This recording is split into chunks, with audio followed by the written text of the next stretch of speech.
Buenos días, licenciado. Buenos días, compañeros. Somos el grupo número 4. Que conformamos Osmar Silverio, Miguel Ramírez, Marco Antonio, Marcos Láñez y Sebastiana. En este momento, pues tenemos el gusto de compartir con ustedes la NIF 9, que sería el instrumentos financieros.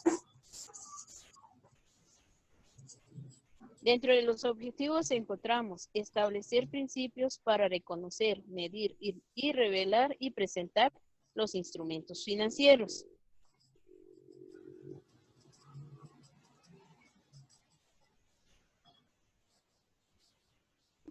Alcance. Esta norma se aplicará a todas las entidades y todo tipo de instrumentos, excepto a la NIF 16, NIC 19, NIF 10, compromisos de préstamos, proporcionar un préstamo, una tasa de interés por debajo de la del mercado. Es cualquier contrato o acuerdo que dé lugar a un activo financiero o en una entidad a un pasivo financiero o un instrumento de patrimonio en otra entidad. Reconocimiento y baja en cuenta. El reconocimiento inicial, la entidad debe reconocer en su estado de situación financiero todos los derechos y obligaciones por derivado como activo y pasivo. Menciona un ejemplo donde dice partidas por cobrar o por pagar. Se reconoce como activos o pasivos cuando la entidad se convierta en parte del contrato. Compra o venta convencional de un activo financiero se reconocerá y dará de baja aplicando la contabilidad de la fecha de contratación o la fecha de liquidación.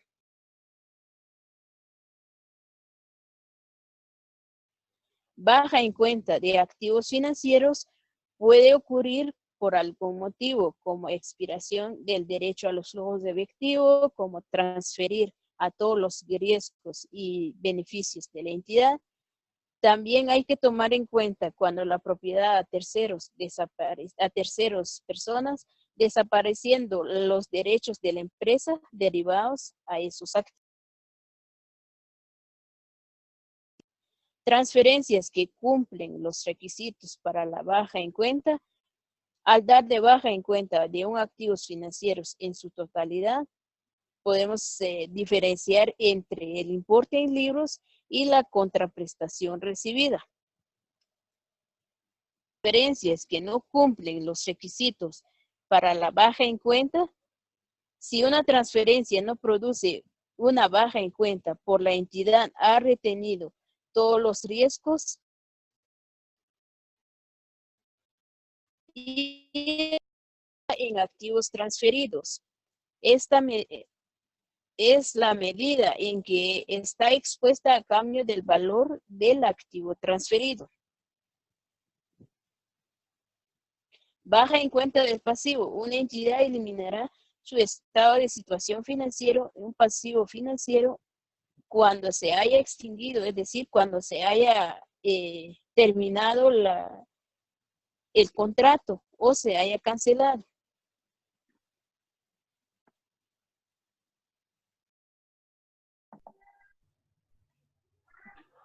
Siguiendo con la exposición, clasificación de los activos financieros.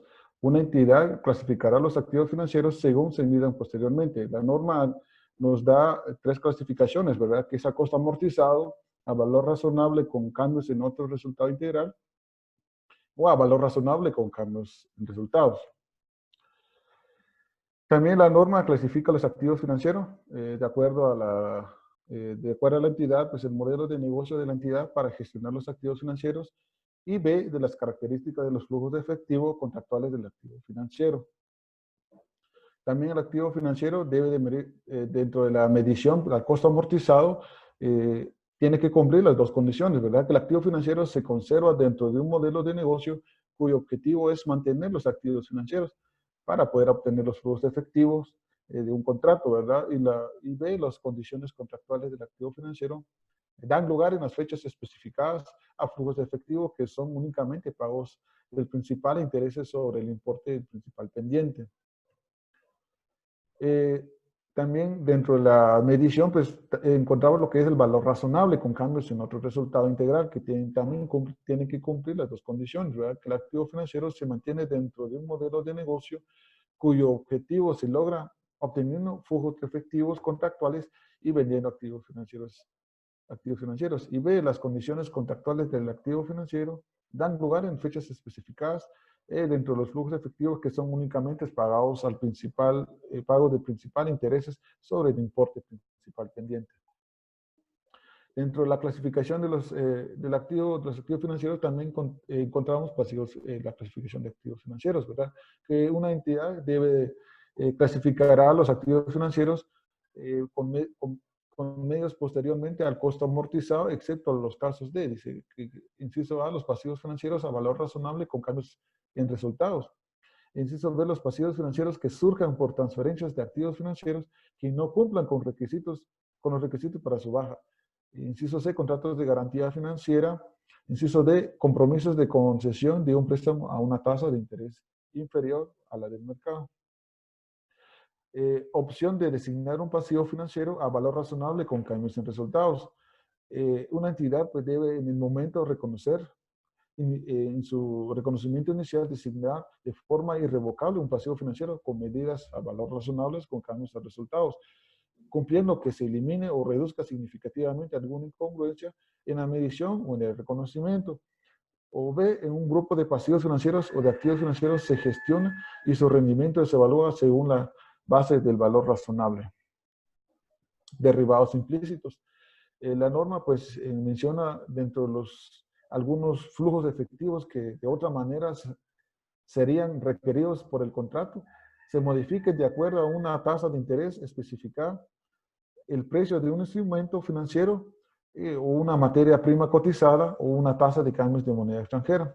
Entre los ejemplos de derivados implícitos encontramos contratos de arrendamientos, bonos que se conviertan obligatoriamente en acciones, préstamos que condicionan la tasa de interés a una variabilidad. La reclasificación. Cuando una entidad cambie su modelo de negocio para gestión de los activos financieros, reclasificará todos los activos financieros afectados.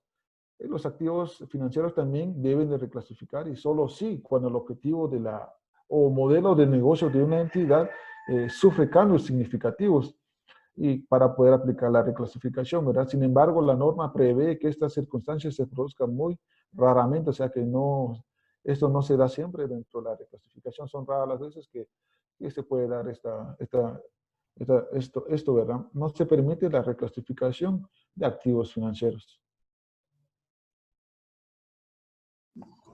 La medición inicial, la norma indica también que las entidades deben de medir el activo financiero o el pasivo financiero de acuerdo a su valor razonable.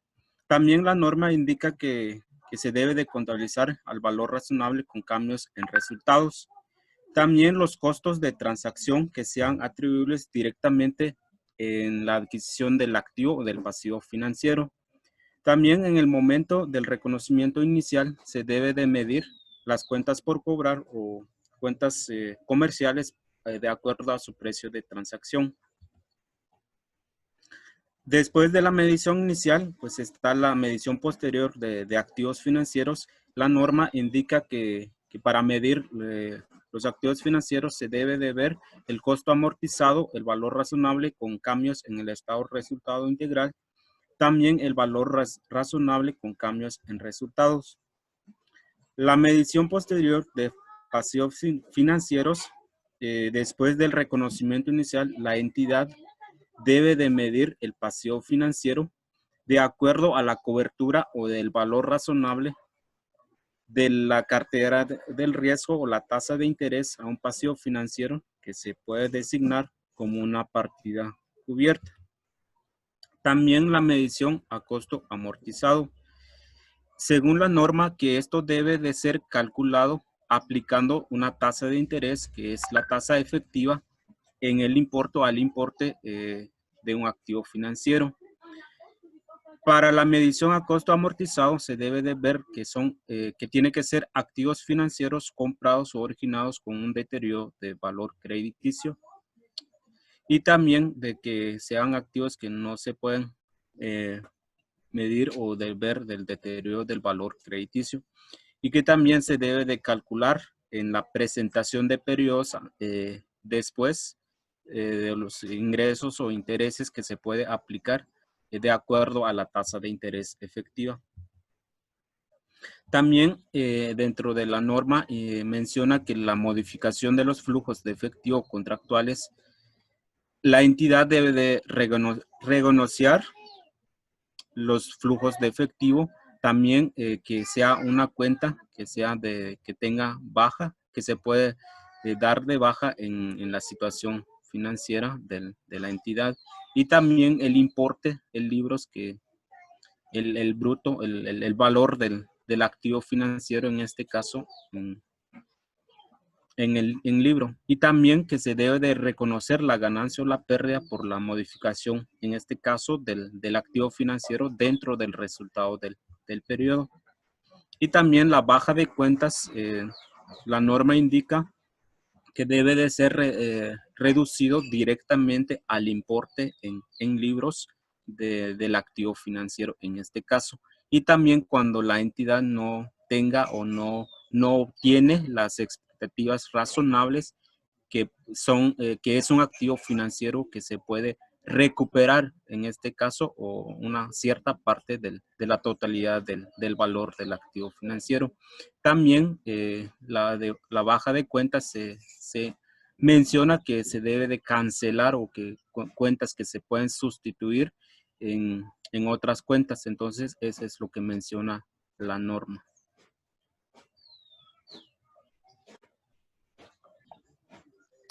Como parte de la medición de lo que habla la norma internacional de información financiera 9, tenemos la medición en determinado tiempo, donde vamos a reconocer el deterioro de valor de los activos y pasivos financieros.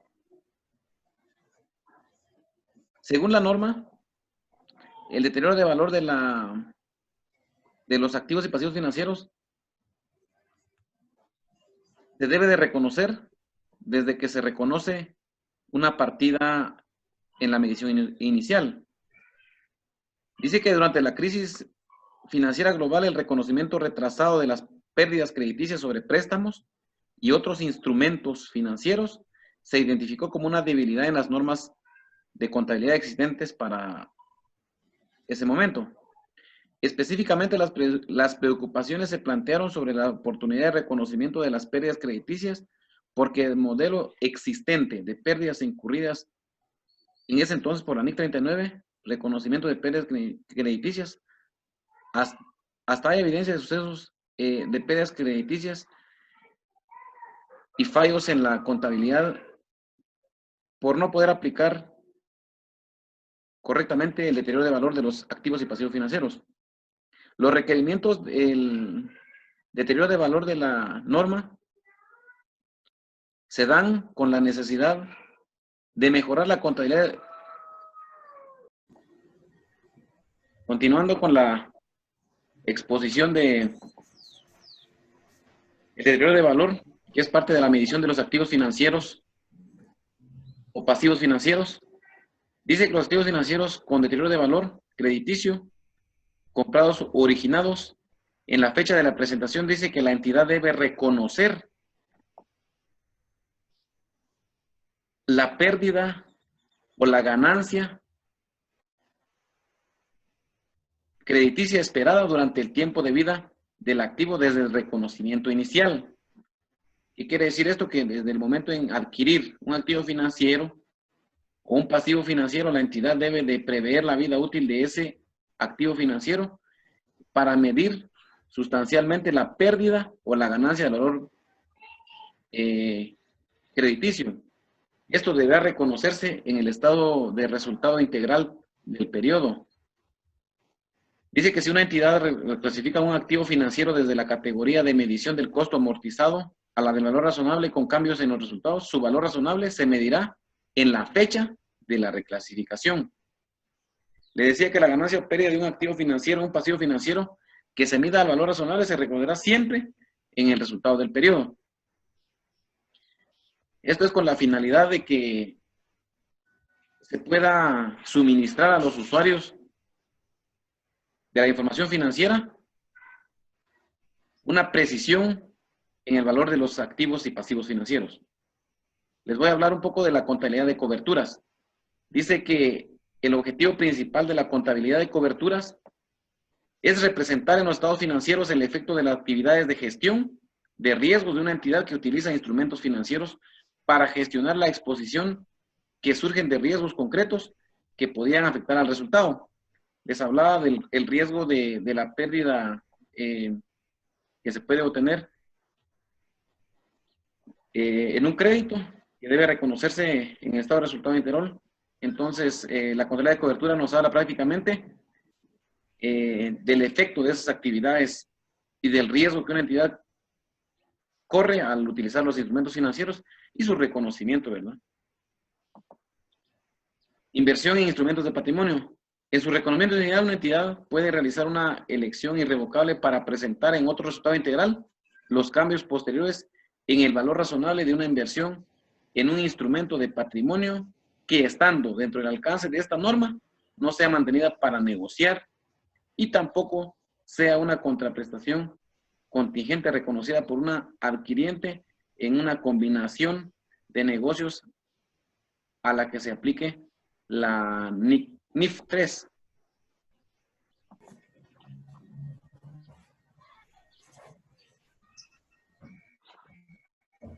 Cubiertas o elementos que pueden ser cubiertas es como compromisos firmes de adquirir como un negocio. Entonces,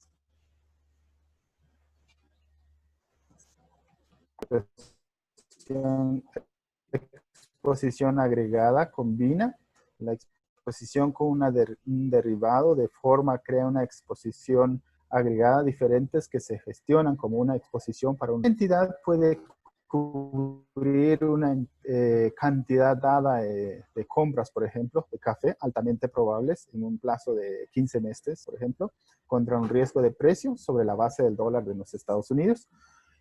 Hablando del mismo ejemplo del café, como altamente probables y contratos de futuros para el café, por ejemplo, si se quiere comprar el café, en combinación que puede verse como una exposición al riesgo de tasa de cambio en la moneda extranjera de importe fijo al dólar de los Estados Unidos. Puede cubrir el riesgo de tasa de cambio en moneda extranjera para la totalidad del plazo de una deuda de tasa fija de 10 años denominado en una moneda extranjera. Sin embargo, la entidad requiere que una exposición a la tasa de su moneda funcional únicamente para un plazo entre corto y mediano, o digamos de 2 años o 1 año, y una exposición a la tasa de interés variable en su moneda funcional para el resto del plazo hasta el vencimiento. Ahora, cuando esta norma nos indica también, antes de designar una partida cubierta, un componente, por ejemplo, un componente refleja solo alguno de los riesgos de la partida de la cual él parte o refleja los riesgos solo en cierta medida. Un componente identificable y separable de la partida financiera, digamos, si se nombra una partida, pero hay un componente que se debe identificar y los riesgos que también esto incurre. Entonces, esta norma nos indica que los cambios a los flujos de efectivo en el valor razonable de las partidas atribuibles a cambio en ese componente de riesgo debe ser medible con fiabilidad. Asignar los componentes de riesgo como partidas cubiertas, una entidad debe considerar si los componentes del riesgo están especificados, por ejemplo, en un contrato de forma explícita. Y si no está de forma explícita, no se puede designar como una partida cubierta componentes de riesgo específico o contractuales. Algunos criterios que se debe tomar en ese momento como determinantes para usar la contabilidad de cobertura. Según cobertura es la medida en la que los cambios en valor razonable de los flujos de efectivo. También la otra sería como una entidad analizará fuentes de ineficacia de la cobertura También el otro criterio sería los subyacentes, no son los mismos, pero están relacionados. Entonces, cuando habla de subyacentes, algo que está adherido a esa partida, como ya hablamos de los componentes. Entonces, económicamente puede haber situaciones en las que los valores de los instrumentos de cobertura y de partidas cubiertas nuevamente en la misma dirección. También el otro criterio también deben haber una expectativa de que el valor del instrumento de la cobertura y el valor de la partida cubierta cambiará de forma sistemática en respuesta a los movimientos del mismo subyacente o los subyacentes que están económicamente relacionados de tal forma que responde a los similares de riesgo. Coberturas de grupo de partida, también coberturas de grupo de una posición neta, su entidad se cubre de forma, es una cuestión de hecho. Una entidad designará el grupo en conjunto de partidas que incluye las partidas que pueden ser forma, la exposición neta y considerar también los cambios en el valor de las partidas de la posición neta, que tiene un efecto similar en los instrumentos de cobertura en combinación con el cambio de la razonable. Esto ha sido nuestra presentación. Muchísimas gracias por su atención.